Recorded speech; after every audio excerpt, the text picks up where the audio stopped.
So we're very pleased to continue the discussion today with a discussion of what I've titled Countering Violent Extremism, the Security Challenge of Our Time. To moderate this discussion, we're very pleased to have with us Sir Ciarán Devane, who took up the role of Chief Executive of the British Council in January of last year. He has focused on ensuring that all stakeholders understand and value the contribution that soft power, cultural relations, and the British Council make to security, prosperity, and influence, and that the organization and staff are aligned behind that vision. Prior to this, he served as Chief Executive of Macmillan Cancer Center Support, and he was awarded a knighthood in 2015 for his services to cancer patients. Sir Ciarán, thank you. Lovely. Good morning, everyone, and a privilege to be here. Fantastically expert panel, as ever, for Aspen. Just on my left here, Gilles de Kerchove, who worked for a long time with the government in Belgium and is the EU Counterterrorism coordinator. We've got Richard Barrett with the Soufan group, who's got a background in intelligence and defense, but chaired the UN Counterterrorism Task Force. And we've got Mark Simmonds, who's the Chief Operating Officer of the Counter-Extremism Project and a former minister in the Foreign Office here in London.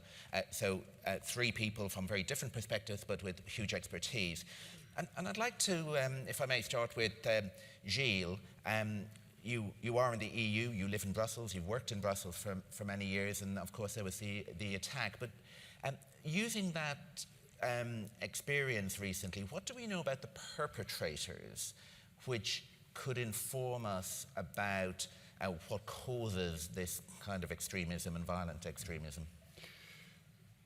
Most of them are from Moroccan descent. And it's interesting to see in Belgium we have two large migrant communities, the Moroccans and the Turks. Nearly no one from Turkish descent has gone to Syria and Iraq. Most of them are from Moroccan descent. So first point. The second point, they're not from Morocco as a whole. They come from a specific part of Morocco, which is the Rif. These are Berber. And they often even don't speak Arabic. That's the second aspect. And most of them are concentrated in the now very famous Molenbeek. The third one is, it seems so, the speed of radicalization. I don't know if it's true, but you can see on YouTube some videos which shows one of the perpetrators of the attack, both in Paris and in Brussels, who less than a year ago was in a nightclub drinking alcohol and smoking marijuana. So was it that he became radicalized extremely quickly, or was it what is called takia, a sort of dissimulation? It's a bit unclear. And what the fourth aspect is all of them nearly had a criminal past and a criminal record. And I would say 6 in 10 who were involved in the Paris attack had been in prison, and 5 involved in the Brussels attack have been in prison, and most likely radicalized in prison. So in a way, it just confirmed some aspect of what we understand of the process of radicalization and I would say the drivers. They are probably a mix of 3 sets of factors. First, social economic vulnerabilities and psychological vulnerabilities on the one hand, feeling of alienation, discrimination, difficult access to education, job, citizenship. In the Arab world, but that's a bit different than in Europe, I would say the lack of economic opportunities, for sure, plays an extremely important role, and violence, and especially violence by state. So that's the economic and social one. The psychological one is a problem most likely of identity, the need to get a sense of belonging. The second set of factors is linked to the ideology. But we are pretty divided in Europe. The scholars are divided as to the real role of the ideology, Salafism in the process. Does it play a central role in the process of radicalization, or does it just happen at the end of the process of radicalization to provide a sort of black and white interpretation why you can use violence to push your ideas?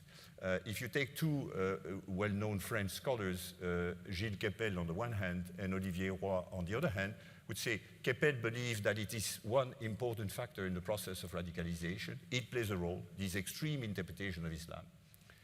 While Olivier Roy believes it's more a Marxist explanation, it's more the economic and social factors that I mentioned before. And lastly, the last factor, I would say, that's the facilitation factors.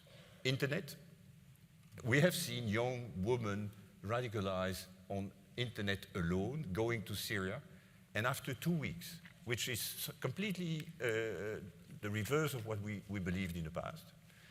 Prison, as I've said before, a very important element, and active Salafi organization. We had Sharia for Belgium in Belgium. So that's a bit what I learned, what I take it from this attack. Well, thank you so much. Richard, it's a complex problem, but how do we begin to get into this? Because, of course, not everyone becomes extreme and not everybody becomes violently extreme. Yes, indeed. And one of the problems, I think, is the lack of data.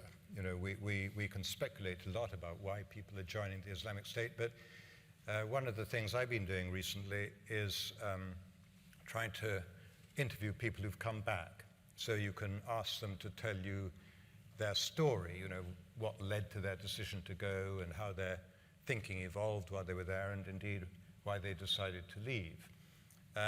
It's very difficult to get hold of these people, of course, and our sample is only about 35, 40 or so in a relatively long time. But I think that one interesting thing that has emerged from that is, of course, that everybody's route is fairly individual, that it's very much a personal decision to leave, and what may trigger that decision can be across a whole range of issues. But also, just to comment on some of the points that Gilles was making, it's not necessarily a linear path that you start with pretty fuzzy beliefs, then you become radicalized in a politically theoretical way, or even religious theoretical way, then you get to the extreme point, then you join the Islamic State, then you get violent. I mean, that is not necessarily true at all, and some of the people who end up violent haven't gone through that process of radicalization.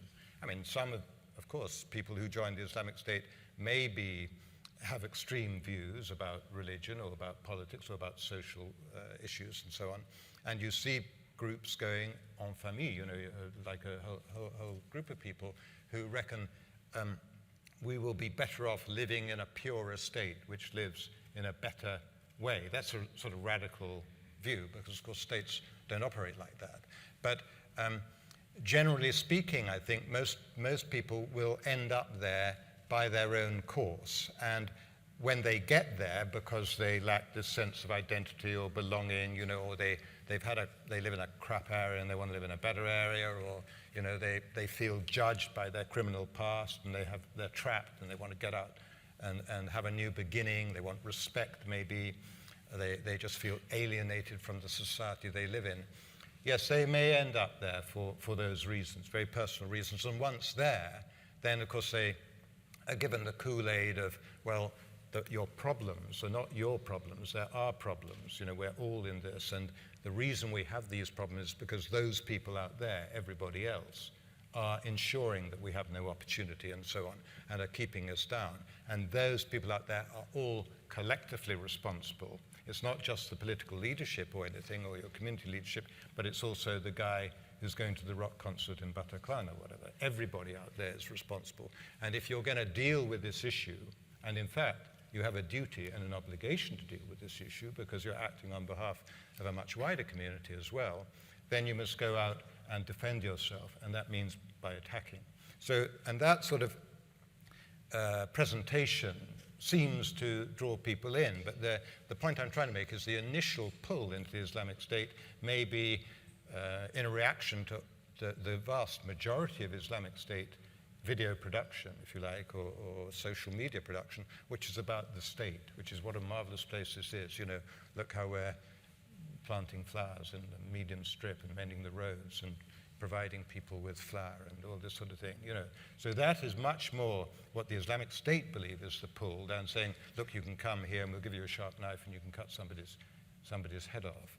So our survey, I think, may not influence policy very much, but I hope it will teach us that we cannot make general assumptions about why people are going, and nor maybe can we make, therefore, accurate policy about dealing with the reasons why people might go without having much more nitty-gritty data. Thank you. I mean, before I come to Mark, just an observation. The Arab Youth Survey, which came out recently of 3,000 plus young people in the Gulf, and by definition not the people who went, were saying that unemployment was number one, and you know, my form of Islam is better than yours was number two. So it is a binary thing. So how do we respond to that, and what is the European response to that, Gilles? I think there are two elements, as you said, the lack of economic opportunities, but also political violence, violation of human rights, disrespect for people, and that in a way should reinforce the basic diplomacy, more development, economic development, and promoting human rights and the rule of law more than we are currently doing, and more energetically. Okay. Mark, in your experience, what works to counter this story which attracts people? Well, I think the first thing I'd like to say is I think you've always got to be wary of surveys, however excellent the institution which develops these surveys are. They're inevitably a snapshot in time and with a very small number of participants. And in fact, I think that was evidenced by a survey that took place a few years ago in Palestine, where a large number of Palestinians were asked which was their biggest enemy in the world, and 80% of them said the United States of America. They were then asked which country in the world would you most like to live in. 80% said the United States of America. So I think you have to sort of be wary of those surveys. I think in terms of direct answer, Ciarán, to your question about what works, I think it's very difficult to assess a mechanism where there is a specific counter-narrative. As the other panellists have quite rightly said, there is clearly no discernible pattern in the way that people are being radicalized, either radicalized without violence or radicalized with violence. There's a whole range of variances, both in terms of where people sit on the curve of their Islamic beliefs, whether at the liberal end or the more conservative end. A whole range of understanding of Islamic jurisprudence, wide age ranges, different socioeconomic backgrounds, different levels of affluence, different demographic status. So I think it's becoming increasingly challenging to think there will be a specific and the counter-narrative. And I think there's been a lot of academic work that has been done looking for the golden thread that runs through the radicalization of individuals. And personally, I don't think that it exists. So I think there has to be a multifaceted response. And I think the response to those, for example, in Belgium, may well be different from those that are being radicalized here in the United Kingdom. So it has a country-specific element to the counter-narrative as well. I think certainly in the UK, those who have gone to Syria, there is evidence that they don't have the same, for example, criminal background that those in Belgium did. So there's a whole multiplicity of factors. But there are some very good examples of what is working, but they're on a very small scale at the moment. So I think if you were to go onto YouTube later today and look at the Abdullah X video, which is a very smart 5-point plan of trying to look at people who are thinking about being radicalized, of being well-informed rather than misinformed. There's some excellent work on a small scale being done in training teachers in schools, not just to spot those who are tempted to be radicalized, but actually prevent them from going down that path. And there's also some excellent work being done in the Muslim community itself, particularly an example, particularly through social action projects, to give those who might be disaffected in the range of areas that we've heard about before from actually feeling as though they have a positive role to play in their communities and in broader society outside their communities as well. And we need to find mechanisms of scaling all of that up. Yep. And whilst governments clearly have a very important role to play, it can't just be left to governments and the state apparatus. There's a huge role for not-for-profits and for the private sector to play in building out that capacity. Just to reinforce the point, Malcolm X, Abdullah X. Abdullah X, yeah. Malcolm X, is extremely well done. We supported that, if I remember, with Google IDs, but it's just one video, and we have, as you said, to scale that up significantly, and it's much less for government than for civil society that will work. I agree that it's country specific, is probably sometimes individual specific to the person itself, because there are so many different profiles. It's very impressive to see that we have no more women going to Syria. We have people from quite well educated from the middle class. So it's more and more difficult to understand this process. But I would say, I'm not going in too much detail, but I think we need to explore all the avenue. At the same time, education is critical. The internet, both removing from internet the unlawful content, much more. So we have started engaging with internet companies to do that more. We have at Europol an internet referral unit based on the experience in the UK at Scotland Yard. But it's more the users themselves who have to flag more, and the companies. I think the companies could do even more than they are currently doing, and that's what we try to explore with them in an IT forum.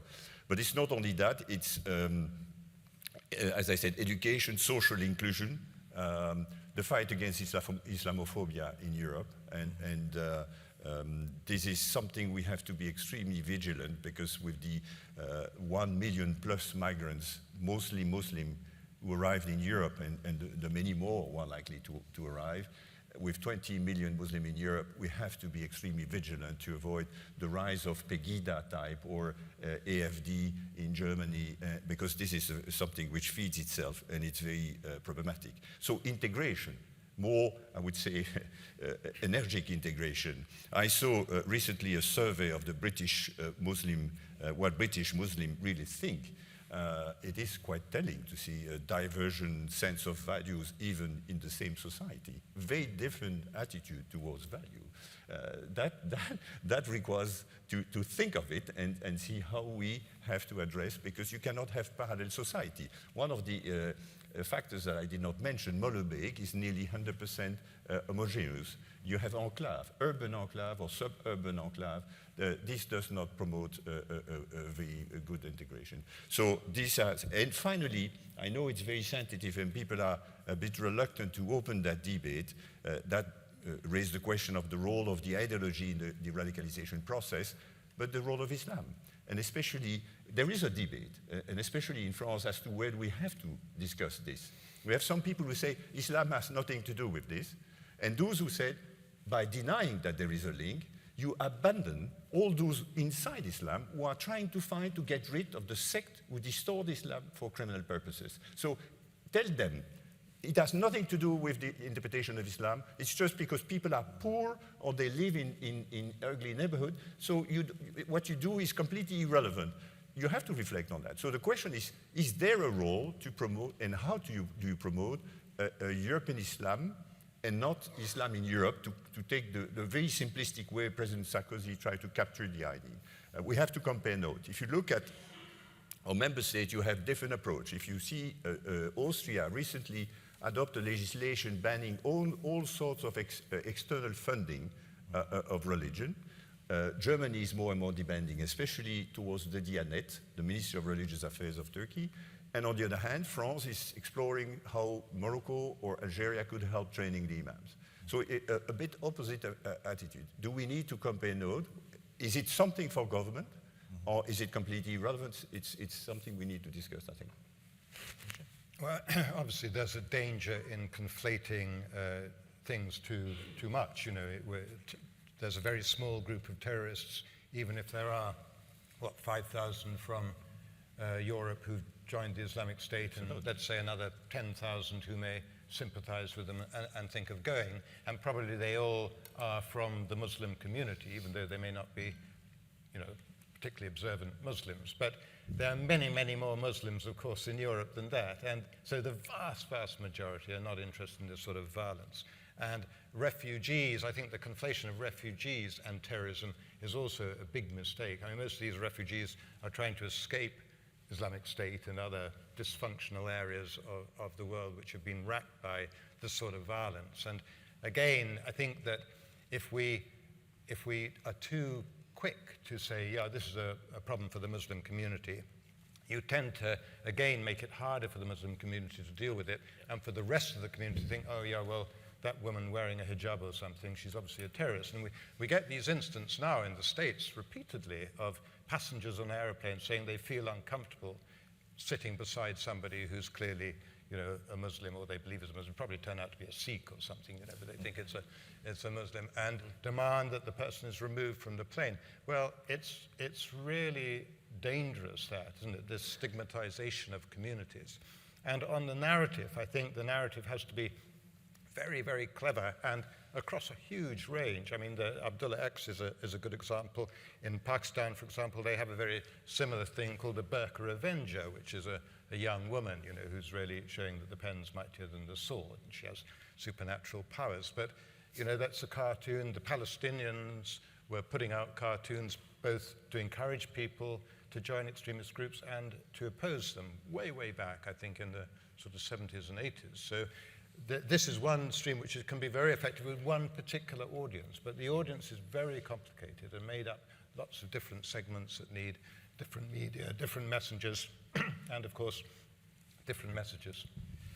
Can I just say a couple of things? I think, firstly, it's very important that there is a mature, sensible and calm debate about the role of Islam in this particular challenge.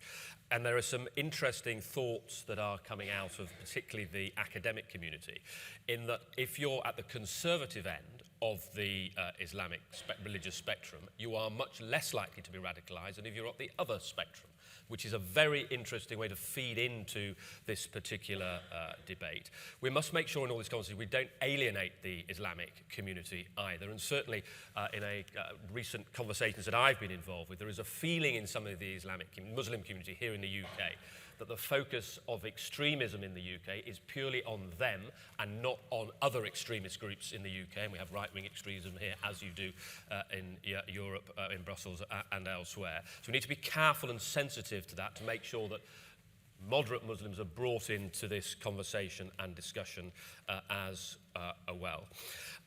I also just want, if I may, just make a couple of points about the important role of social media in all of this. Social media is not, by shutting down the social media, it's not a complete answer. The analysis, intelligence analysis of Twitter exchanges from those who've been radicalized shows that many of them know each other and are in the same geographical location. So, of course, it's not all about people communicating with each other from vast distances. But I agree with Gilles, there needs to be much more that's done to shut down and stop some of this poison that is being used on these social media platforms. And in my view, Twitter is the gateway often to other social media platforms. Twitter needs to do much more to shut down quickly the potential tweets that are taking place. There are 46,000 Twitter accounts that have potential ISIS support, 200,000 tweets go out a day around this particular area and hostile to the West. They're not all about beheading people and violence. There are all these other aspects that we've talked about before. And I think it's beholden on these social media platforms, which is in a positive way transforming lives in some of the developing world, that actually it should be used for positive. And we need to turn social media around to actually disseminate the messages that we want to disseminate about the positive roles that people have to play, young people who may feel disaffected, they don't have a future, they don't have a prospect of getting a job to provide for themselves and their families. All those things need to change, and we should use social media for that purposes, not be allowed it to be used for the radicalization. What's the role of civil society in this? You touched on it. It's not just the role of the state. You know, the Northern Ireland experience would say that you know, the police and the military and the intelligence services reduced the level of violence, but what brought peace was when cross-border and cross-community conversations started taking place, and rather than sitting, you know, in your living room with nothing to do, you know, sport became cross-community and people engaged in other activities. So what's the role of that, you know, in the European cities, but also in the neighborhood? If there is one lesson of the summit on the prevention of radicalization that President Obama organized last year, is that we are not doing enough with civil society. We need to empower much more youth, women, in this. And I try to mobilize the EU money program to do that more, both internally and externally. Internally, it's a lot to, I know it's not only the answer, but try to find solutions so that people can report and detect early signs of radicalization and find a way to report. Very often, who better than a mother can detect these signs, but they don't know to whom they can report, what they can receive, what non-security response they can receive. So experience like in France, the hotline seems to be pretty successful. But you need to build trust in the communities. It's not only the community police who does that, but all the frontliners, social workers, and parents. So I would tend to believe we need to do that more. But the same on empowering civil society, moderate voice in civil society to speak out, and not only on internet. So I believe it's important. It's interesting, the Islamic State see this as well, that they try to do what they call eliminate the grey zone. And the grey zone is the area between people who oppose them and people who support them. Obviously, they're going to get very little share of that. But in the same way, I think that we should be attempting to engage the whole of society in this issue, to understand what it is, and also the threat that it poses, because society at the moment is encouraged to be enormously fearful of something which is incredibly unlikely to happen to any particular individual. So building that sort of social resilience, say, well, sure, there's terrorism around, sure, it's horrible, and sure, it can happen to me too, but, so can lots of other things. And, taking the power, if you like, away from the terrorists by refusing to be afraid, because terrorism, after all, is not about killing you, it's about making you afraid that you might be killed, and therefore you demand changes in policy and so on that may support the terrorist cause a bit more. So I think that the engagement of community is much broader than just saying, well, you ought to be looking out for somebody who might be becoming radicalized. That's maybe effective, and it'd be interesting to have a closer look at the programs here in the United Kingdom. But effectively, people who are going to be violent, and particularly in relation to the Islamic State, as Gilles said earlier, tend to come from a very tight-knit group. They're already grouped together, they're already in a bubble, they're already exchanging Twitter messages or whatever that actually are completely insulated against outside influences. So there's a key audience outside that of civil society, people who might, I'm quite interested in what's going on in Syria, that Assad guy's really bad, can't we do something about it? And then being moved down the track towards Islamic State. And the rest of civil society, which is pretty neutral about the whole thing, thinks, well, it's not my problem, it's government's problem or teachers' problem or something, and they need to be engaged as well. But there was a paper in Foreign Affairs recently which was looking at the educational origin of North African students who became radicalized. And they were saying that you see lots of people, and I'm the engineer in the room, you see lots of engineers, you don't see people who studied humanities. So what is it in education systems which mean that one cohort of people who are very, very similar seem to be inoculated, whereas another group don't? Do we have evidence? Do we understand why that phenomenon is happening? Because it was stark, but why wasn't clear? Well, I'm not sure I completely agree with the analysis that people who are engineers are more likely to join than people who study humanities. I mean, it may be that the sort of person who's attracted to study humanities is not the sort of person who's attracted into that sort of life that's offered by terrorist groups. But I think that would probably be a very broad generalization, and I think perhaps a dangerous one. Yeah, I mean, terrorism is enormously eclectic, if that's the right word. It's enormously embracing. If you want to join, you yourself want to join the Islamic State, fine. They'll have you. You'll have skills that they can benefit from. If I want to join, sure, maybe they'll find a skill that I have that they'll benefit from as well. I'm trying to think what it might be, but you know what I mean. So I think what I'm trying to say, go back to what I said before, is that the route that anybody takes to join a terrorist group or commit an act of terrorist violence is very, very personal. And I think it's wrong to say, oh, well, he is dressed in this way or had that sort of education, so he's more likely.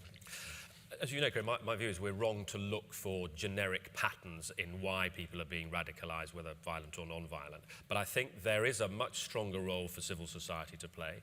I think that both in the UK and elsewhere, we haven't quite worked out what it is that civil society representing not just those communities from within which people are radicalised, but those that can have an impact perhaps from externally.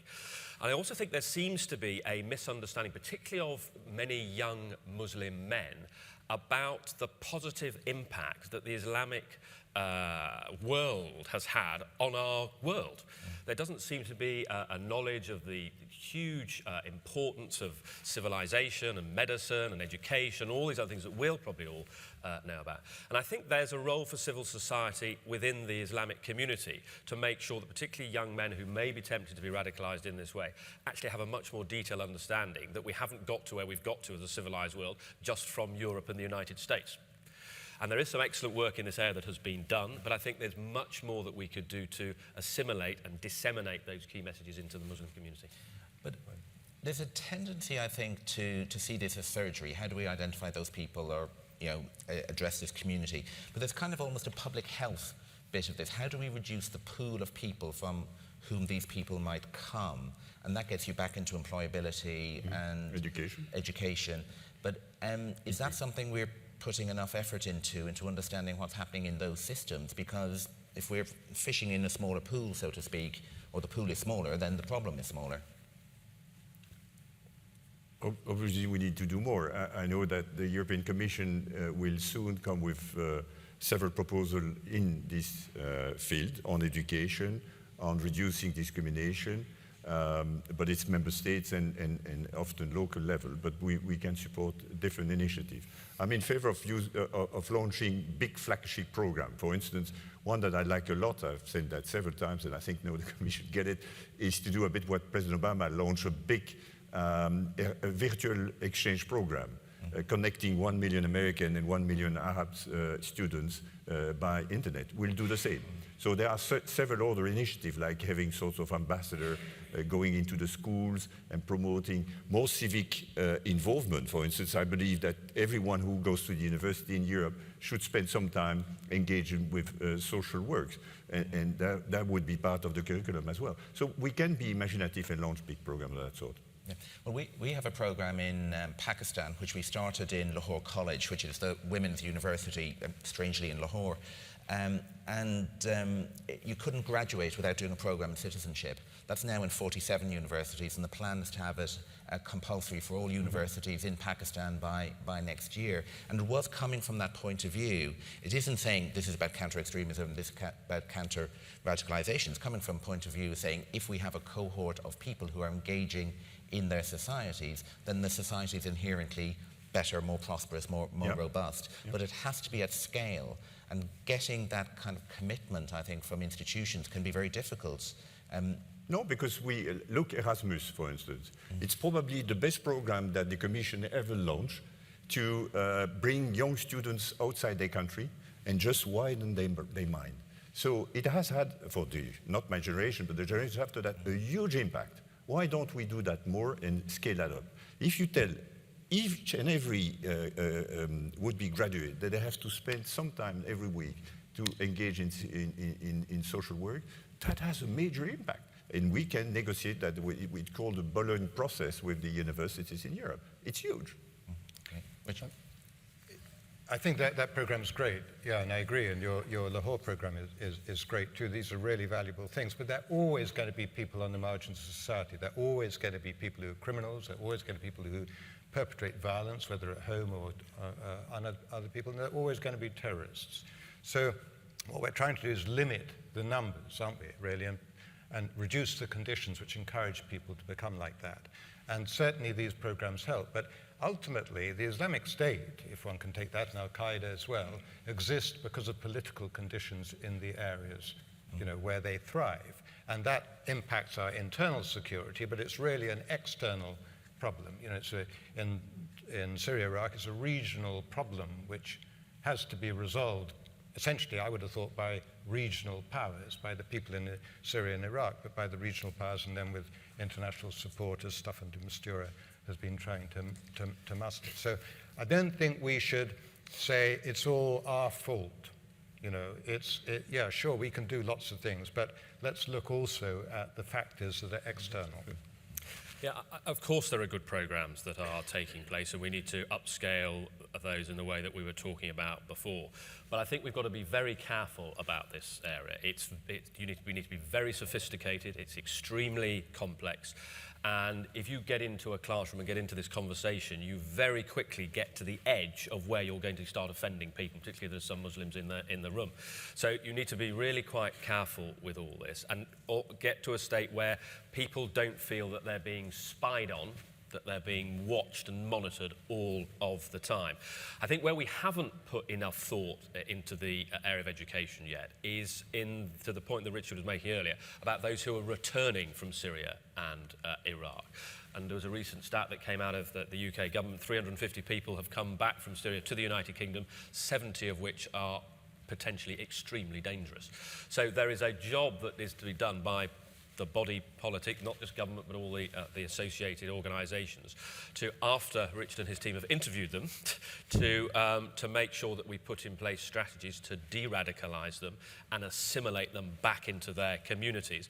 And there is some very interesting evidence from elsewhere in the world, in quite different contexts, but people coming out of, for example, Joseph Kony's Lord Resistance Army in Africa, where people perpetrate the most terrible crimes and actually have been assimilated back into their communities eventually. So it can be done if there's a sufficient focus and resources.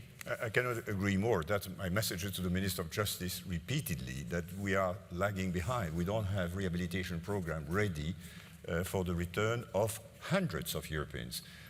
Doug said they're not coming. I fear they will come earlier than we expect, because the pressure we put on Daesh will have an impact. Many of them will get back in great number. And we have a difficult decision, because in some instances we have the evidence, so we can bring them to a criminal court. But it's difficult to get an evidence. We're not in Syria, we're not working with the Assad regime, and often the only evidence we have are digital evidence, but that takes time to get them from a cloud in US. First problem. If we don't have the evidence, but intelligence and interviews shows that they are dangerous, and the taqiyya is that they hide their real intent often. They say they are ready to undertake a rehabilitation program, but when we monitor what really they believe, it's a bit different. But let's suppose, for those who are dangerous, and we don't have evidence, we need to monitor them 24/7, but that requires a lot of people. The head of the German service told me the other day, it takes 60 members of his staff to do it for 6 months, for one person. So for those who are generally ready to undertake a rehabilitation program, we need to have something which works. But very few member states have that so far. So that's of critical importance that we try to learn from other experience. You said Africa, but there are many experiences abroad, and start doing that. We know that the Danes have some initiative here in Britain. There are some initiatives, but we need, again, to scale that up. Yeah.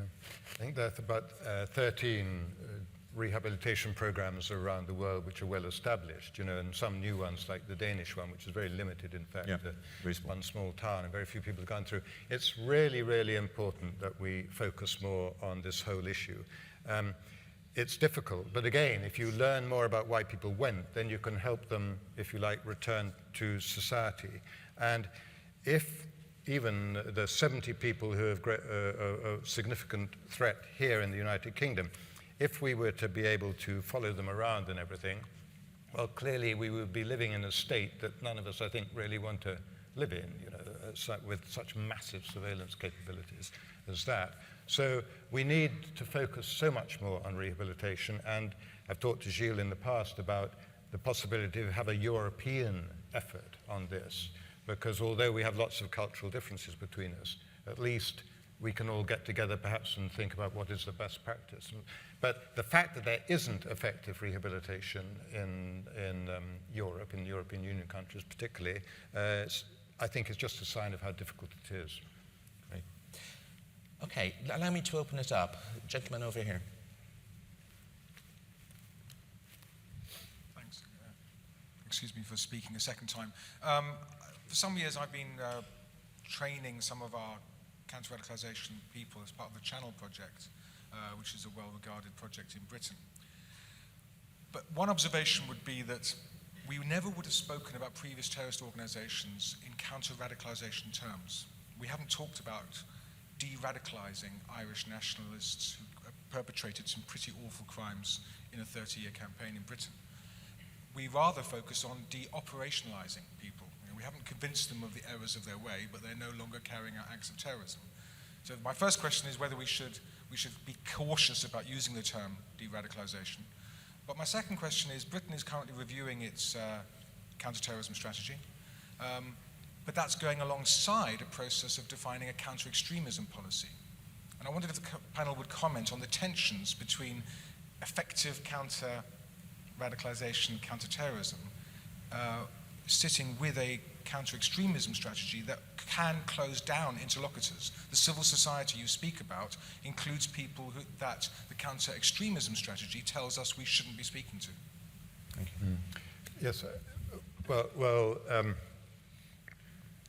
absolutely right. On the counterterrorism thing, I mean, we were all thinking of counterterrorism and what should we do to beat these people, and so it led to this automatically to this sort of kinetic response, and largely military response. But if you look at the evolution, the White House summit that both of us were at, and that sort of activity encouraged then a move from counterterrorism to countering violent extremism. Okay, so that was a step in what I think was the right direction. Now, the new mantra is to prevent violent extremism. So it's moving even further upstream, if you like, to see the things that may cause violent extremism rather than deal with it once that it's happened, or certainly before you deal with terrorism. And on the other issue of de-radicalization, you're absolutely right to make that point. I mean, it's disengagement from violence that we're looking for. I think being radical is absolutely fine. Well, maybe at certain parts of your life, but I mean, there's nothing wrong with being radical, and that can affect change in a positive way. But being violent is completely unacceptable. So disengagement from violence is the key. Gilles? I would have said the same. I think we try to avoid that people use violence to push their ideas. So disengage. De-radicalization, I believe it's very difficult to achieve, even if it's very desirable. As to the question to go a step further, that move from preventing violent extremism to prevent extremism, which is in a way what the Prime Minister Cameron said. That's a sensitive issue. If you look at the EU-US approach to free speech, for instance, that is not an obvious thing to achieve. It's interesting because I remember I was involved in the negotiation of a draft legislation in the past on preventing racism and xenophobia. And this country was one of the most assertive as to the scope of free speech. And so that may, I think, be much more difficult to achieve. I personally believe we have to challenge extreme narrative as well. And that's why I'm raising, and again, I don't want to reopen that discussion, we have to challenge some sort of distorted interpretation. And I'm not mixing up at all the two, but we have to challenge sometimes extremist views, because that's the first step towards a process which might lead to violence. Can I just jump in? I mean, I agree with my other two panelists primarily, but I think it's a very good point that you make, if I may say so. And I think that, I can't remember if it's President Obama or the head of Homeland Security in the US said that we can't arrest our way out of this problem. So we have to focus on the in broad terms, the prevention side as well. I think the other thing that we've got to do is, just to build on the point just been made, is to challenge the extremism narrative. And that has to be done, building on what we were saying earlier, through disseminating messages through the social media platforms, as well as perhaps more traditional platforms. Now, it's much more difficult to do with the democratic values that we all hold, so there's not one message we can send when we're dealing with only one really poisonous message coming back the other way. So it is complicated, but we need to give much more thought to how we do that from our perspective, whilst maintaining our values of freedom of speech and democracy and everything.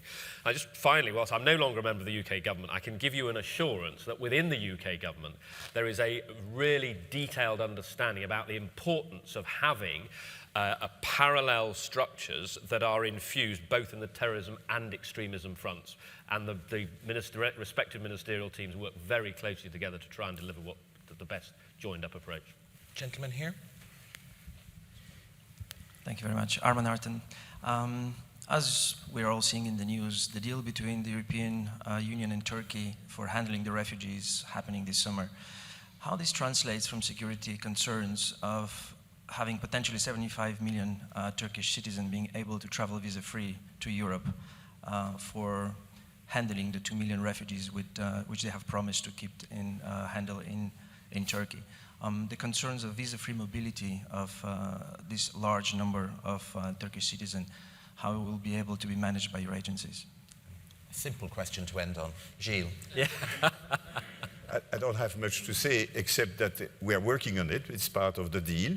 And in order to get visa-free access to the European Union, the Turks have to meet, I think, 72 conditions. Not all of them are related to, some are related to the rule of law, the respect for free speech, as we just mentioned, an effective justice, and to respect due process and all this. Some are linked to police effectiveness and border management. And I hope that Turkey will meet all these conditions by the June deadline, I think. I don't see the problem in itself. I think I understand why for the Turks it would be nice to, as a first step towards the accession process, because we're engaged with Turkey in accession process, that they can just come and come out. I don't expect hundreds of thousands of Turks to flee the country, and so I don't see the point, provided that the 72 conditions are met. Mark. I just want to make one point, if I may, in addition to what's been said. A visa regime is very different from free movement of people. With a visa regime, you can stop people moving by refusing to give them visas. Right. So there is a mechanism and a structure within that. Just to add that the Commission, we discussed yesterday at the Justice and Home Affairs Council in Luxembourg, a proposal of the Commission to do, like the Americans, a sort of electronic travel internet authorization, like the ESTA with the US, because if we lift the visa requirement, we need to know who comes in. Yep. Great. Thank you all for listening to us, and can I ask you to thank our fantastic panel. Thank you.